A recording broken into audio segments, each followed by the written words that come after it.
This video is gonna be slightly different than usual because I wanna talk about something really odd that just happened recently. On August 17, 2022, without any prior warnings whatsoever, HBO Max decided to remove a bunch of shows and movies from its platform. Those shows and movies are mostly categorized as kids and family content, ranging from HBO Max originals like Infinity Train and Summer Camp Island to Cartoon Network shows like Mau Mau Heroes of Pure Heart, OKKO Let's Be Heroes, and Victor and Valentino. This out-of-the-blue decision sparked a considerable amount of frustration among both fans and crew that worked on those shows, mainly in the animation community. Ever since Disney Plus was announced, there was a noticeable shift in focus on how other parent companies like Warner Brothers market their content. No longer is television the main hub. Instead, streaming services gain more attention than ever, such as HBO Max, Netflix, Amazon Prime, and Hulu. Most of the popular shows you can find nowadays have found their new home on those platforms, and the bloodbath that has been done in HBO Max is really affecting the crew that worked on those shows and movies. Because not only is HBO Max the primary way to watch them, but it's the only legal way to watch them. I mean, there's no other way to watch shows like Infinity Train without resorting to piracy. Even the creator himself gave in. So, why? This is probably the dumbest executive decision made by a major company I've seen in a while. Why are they getting rid of that many shows and movies so suddenly? Well, according to a CNBC article, there are a few reasons that motivated them to do this. Number 1, cutting expenses.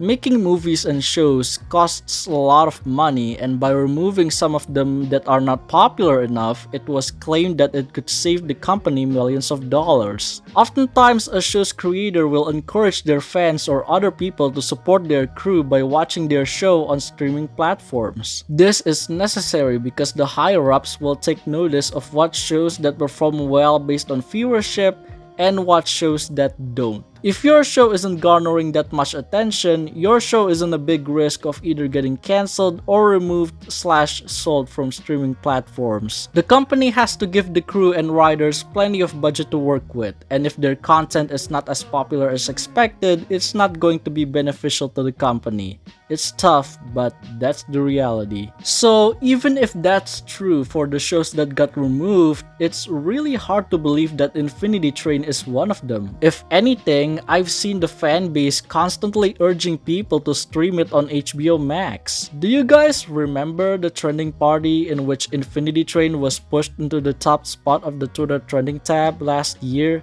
I mean, that should be more than enough to gain an adequate amount of viewership on HBO Max over the space of a year. Which leads me to the second reason. I mentioned before that the shows that got removed are grouped as quote-unquote kids and family content.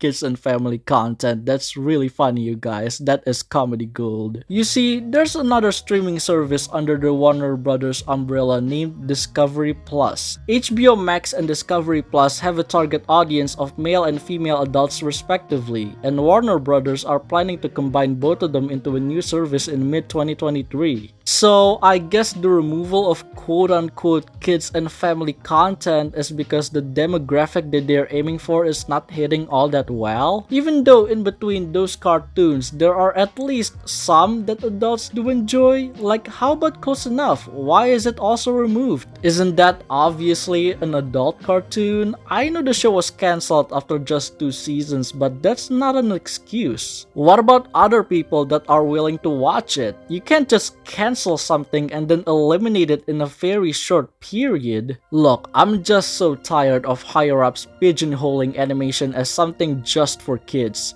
When will society learn that animation is for everyone? I understand the business behind all of this, but here's the thing. The main problem here is that they don't value these shows as works of art. they view them as mere content that makes them money. Even if they had no other choice than to remove them, they could at the very least inform the crew, inform people that hey, these shows aren't going to be available in like a month, instead of just pulling the rug out from under everyone. It's a total disrespect for the crew. Imagine if you're a part of one of those shows' crew. You and your team have put in a lot of effort for the past few years to make the project come into fruition, and then HBO Max just drags it down into the recycling bin in one swoop. It's really disheartening. The show's creators have voiced out their complaints about this mess, and rightfully so. Take a look at Summer Camp Island, for example. Its final season is yet to be released, but this removal changes everything. Some people thought the show was cancelled before the season could even be released. Even the creator herself was confused about the situation. Thankfully, recent news confirmed that the show will continue to air on the Cartoon Network channel.